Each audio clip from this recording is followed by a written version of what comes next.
Next is Abigail Wicks from OUP.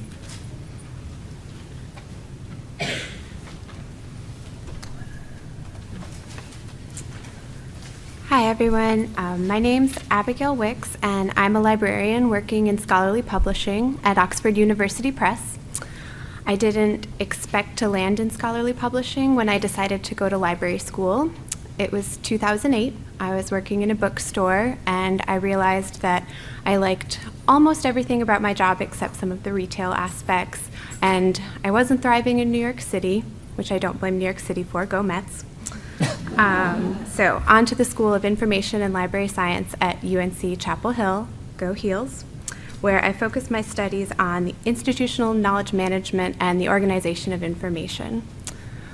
My first job out of library school was a contract project at LexisNexis, so also vaguely Elsevier connected, creating a taxonomy to organize several thousand custom user interface applications, which led to my first job at Oxford University Press doing data analysis for the library marketing team. And when my current role was created, I was very excited to get the chance to pivot to work that would put me more directly back into the library industry conversation. So as a discoverability associate, my day-to-day is a really nice mix of communications and then actually getting in there and working with bibliographic data, mostly KBART and some MARC. Publishers and discovery services working together benefits everyone. That's like my mantra, and establishing clear lines of communications is invaluable.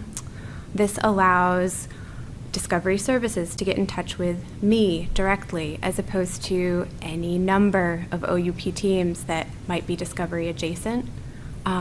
It also gives my colleagues someone to go to directly whenever we have mutual customer questions that come up, and I can raise them with my established discovery contacts. So the more I learn about the discovery service, content provider, library industry trifecta, the more it reminds me of the Wild Wild West, especially serials. So just to highlight one of the challenges I have listed, tracking extremely granular data can be so challenging.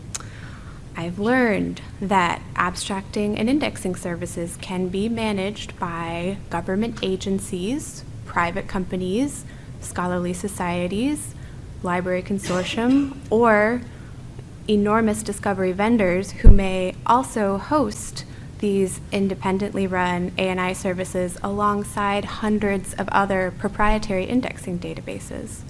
So in this landscape, it can be really difficult to just determine who you need to talk to figure out where all of your content is indexed, especially for journals that have been published for decades and may have merged or changed titles and ISSNs half a dozen times. And that's one of the big questions I have to answer is, where is all of our content indexed? So that being said, there are many parts of my job that are extremely satisfying, most particularly building institutional knowledge and tools.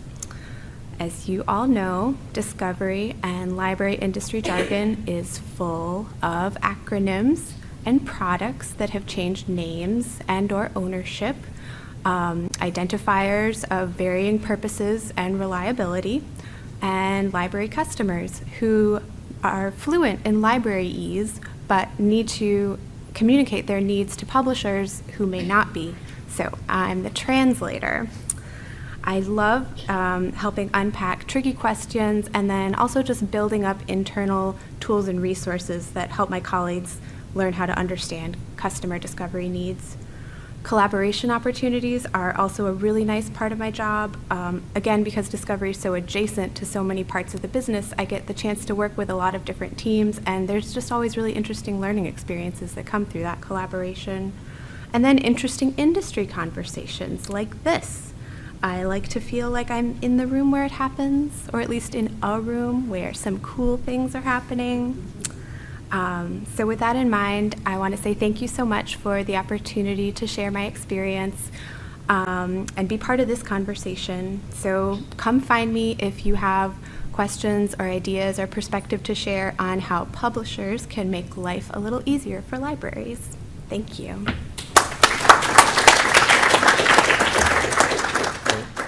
Thank you, Abby.